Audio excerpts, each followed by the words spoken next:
start? Yeah. Okay, let's go with question number 1.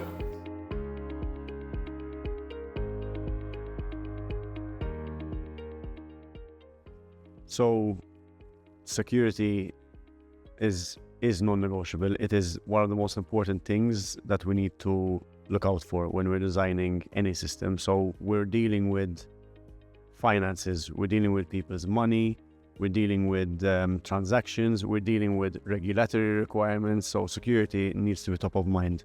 And one of the things that we really take into account is not baking security in as we go along. It's how are we going to design the system to be secure. So security by design is something that we really take into account and make sure that we keep that in mind throughout the process. So we begin by designing a system that is both operationally important and it does what it needs to do, but at the same time we've got all the security you need that's baked in. And then while we're going through the whole development life cycle, it's always okay, is security fine here? Is it good here? Is it good here? And we keep moving on like that all throughout the process from beginning to end. How do we specifically keep basically the finances secure?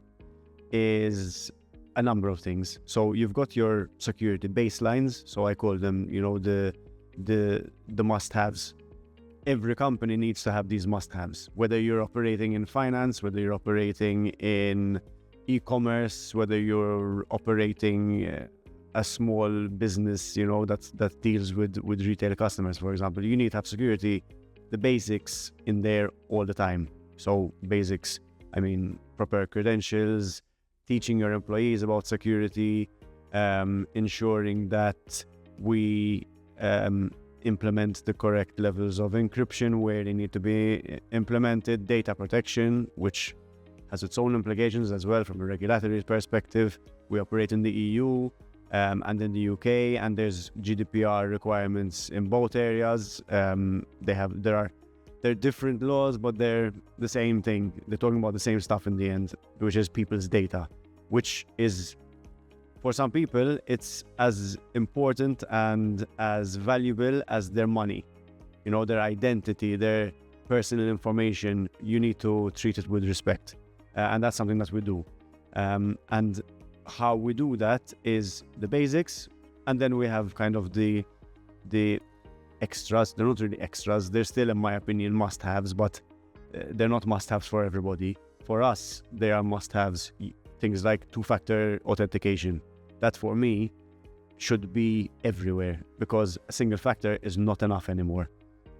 People can guess passwords. Some people are not very good at making passwords. We try to teach our people how to make good passwords, implement strong password requirements, all of that information. So we make sure that's one of the things that, for me, it's a must-have, but not all companies implement it.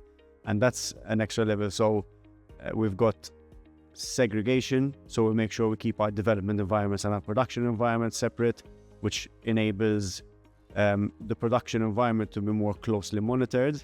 And we ensure that nobody can just go in and make changes whenever they feel like. We've got proper controls in place over there. Also, in terms of data, nobody can just go in and modify data. There's a very, very controlled process.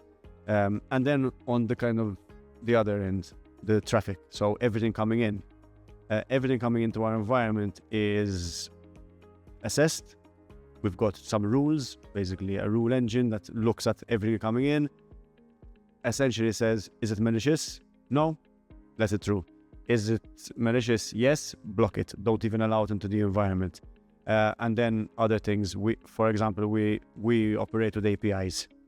APIs have similar but different levels of security that need to be applied to them. For example, we have multi-factor authentication on an API. So I mentioned two-factor authentication. We have, I would say, three-factor authentication on our APIs, which ensures that number one, we validate where the request is coming from, that it's coming from a customer using certificates. Number two, we validate that the customer has authorization to do what they need to do through a key. Number 3, we have IP restrictions. So we know that the customers have these IPs and the requests are coming through from that IP. If it doesn't come from that IP, block. So we have multiple levels of authentication for our APIs, because APIs can be very powerful. It can enable us to offer amazing functionality to our customers, but it also opens doors that we need to make sure are well protected. So that is why we need those extra levels of authentication on our APIs. And it's essentially making sure that the customer's data is protected, our systems are protected, our people are protected. I don't want to just protect our customers, and I don't want to just protect, our organization. I want to protect our employees as well, because if we don't all work together, there's no business. So we need to make sure that we are protecting all parts of the business.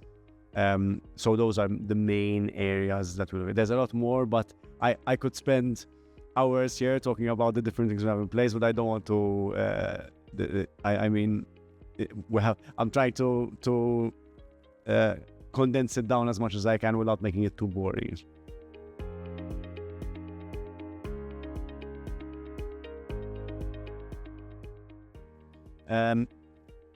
There are a number of things that any company can do essentially to keep things protected. And here we're dealing with funds, we're dealing with transactions, we're dealing with e-money basically and payments. So we need to be extra careful in the things that we're doing to protect those funds, those transactions, and also the data of our customers who are entrusting us with carrying out those transactions, safeguarding those funds, all of that stuff. So from a security perspective, we do a number of things. There's the safeguarding of the actual transmission of data to us. So we make sure that data is always encrypted. When it leaves the customer's environment, when it reaches our environment, within our environment in certain areas where it can be encrypted, and also at rest. So when we store the data, wherever we store it, it is always encrypted. That is a standard. The encryption is everywhere, and it needs to be that way. So that's one area where we safeguard the information and we safeguard the funds in the end. Another thing that we do from a data protection perspective, we look at GDPR, we look at any applicable data protection regulation, but GDPR is it's the gold standard. So if you are in line with GDPR, usually, I'm not going to say always because I don't know for a fact, but most of the time you are in line with other global data protection requirements. So we look at that and we say, how can we do everything to the best of our ability to essentially ensure that we are in line with the regulation and we're protecting the data. Now, that's not to say that we will only do what GDPR says. If there's something that we see that can really add value to data protection, we'll do it anyway. It's not a matter of, I don't like to do tick box exercises. For me, they're a waste of time, they're a waste of money for the organization, which in turn means they're a waste of money for our clients. So we will do what we should be doing. I want to make sure that things are as protected as possible, whether it's data, whether it's transactions, whether it's funds, whatever it might be, it needs to be protected to the best of our abilities. But obviously in line with regulations because we are a regulated entity. So those are just some of the things that we do to protect people's data, people's funds, but also we operate within the embedded finance area as well. So there are a number of considerations that need to be taken into account. When you're dealing with payments, it's relatively straightforward. It's been done by a number of organizations all over the world, and there are the standard requirements that you need to implement. And obviously we do go above and beyond to a certain extent because we implement things like two-factor authentication across the board for all employees, whereas that is not necessarily a requirement. There are certain companies that don't apply it to all employees. There are even some standards that only require you to apply two-factor authentication to administrators. So we don't do that. We do it across the board. Everybody who has an Andaria internal account has multi-factor authentication by default. So that's one thing that we do. That's over and above. So that's kind of the payments area is not cookie cutter, but it is kind of cookie cutter to a certain extent because there are standards, there are regulations. It's been done before. We've implemented it in the best possible way from both an operational perspective and a security perspective. So we're not cutting corners. It's done properly. It's implemented properly. We have all the requirements from a regulatory perspective, so secure customer authentication and all of that. But it's kind of your standard model. Embedded finance, on the other hand, is a bit more of a complex system. It's not being done by many organizations around the world. So you kind of have to look at it in a way that, okay, how can I do it properly, securely, but to function in a way that is beneficial for our clients? And there isn't a standard. They don't, nobody says this is how you do embedded finance on the back end. It's kind of, we had to see what we want to do, how we want it to work, see how we need it to work securely, bridge those two together, and we found a way that really works. And I can speak from the security perspective. From the security perspective, we ensured that we implement it in a way that it is secure in the front end, secure within our environment, and secure in ways that we speak, so to say, with our service providers.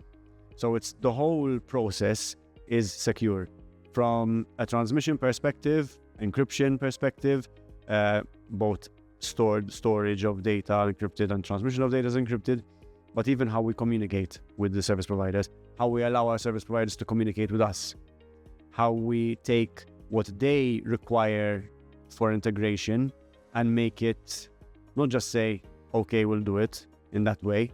If there's a way we can do it in a more secure way, but not burden them or make our system slower, we're going to do it in that way.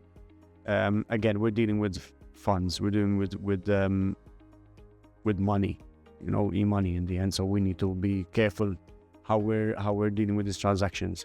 And let's face it, most of the time, if somebody is going to try and attack you or steal from you, they're going to steal money. They're going to attack you for money, for ransoms, whatever it might be. So financial services is a big target for these attackers, which is a worry for me, obviously, because I want to make sure that everything is safe, and there's kind of an extra level of risk, stress, whatever you want to call it. But it's the way it is, which is why we need to do that security by design from day one. And it's exactly what we're doing. So from an embedded finance perspective, we've architected the system in a way that it works operationally. It's as efficient as it can be, but it's also secure. So from an authentication perspective, an encryption perspective, access perspective, all the different areas of the organization, all the way down to a very important aspect, in my opinion, which is the training perspective, making sure that our staff, our employees know how to spot suspicious behavior, anomalous behavior, whatever it might be, bringing security top of mind, making it part of our culture. That's something that we work a lot on here.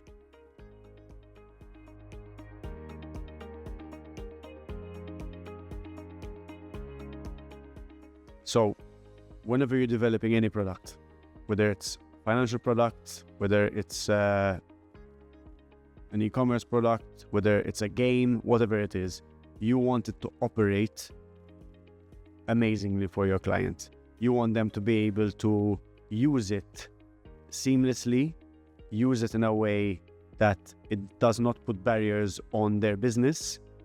So that's paramount. Whenever you're developing any product, it needs to be the best that it can be, in terms of efficiency, in terms of operational capabilities, and most importantly, because that's my area, security. It needs to work securely. So there is a misconception, it's a very big misconception, that security is a bit of a cost center within an organization. And there's a misconception, a bigger misconception, that security, to be secure, you need to compromise on your operational capabilities. That is completely untrue. And I'm not the only one who says this. There are a number of people in the security field that would say exactly the same thing, and not just say it, but back it up with evidence. If a system is secure, it does not mean it needs to compromise on its operational capabilities, its efficiency, speed, whatever it may be. Sometimes security actually speeds things up. And the technologies we have these days, in terms of computing power, cloud computing, all of that, enables you to implement security almost at the click of a button. So there are no excuses. And we take that into heart a lot. We make sure that our systems are operationally as excellent as they can be, but they are also secure end to end. So we test all this. So we will implement a system in a development environment, in a staging environment, before we actually push it out to production. We make sure all the pieces work well, are secured, and fit well together. And when we're happy with that, that's when we push it out to production. So we ensure that there's that balance. And the balance is very important, because like I said, the balance is important because we need to make sure that we're delivering a product that is as great as it can be, but we're also making sure that data, funds, everything is protected. So there is no compromise when it comes to security and operational excellence. It's within our culture, it's within everything that we do.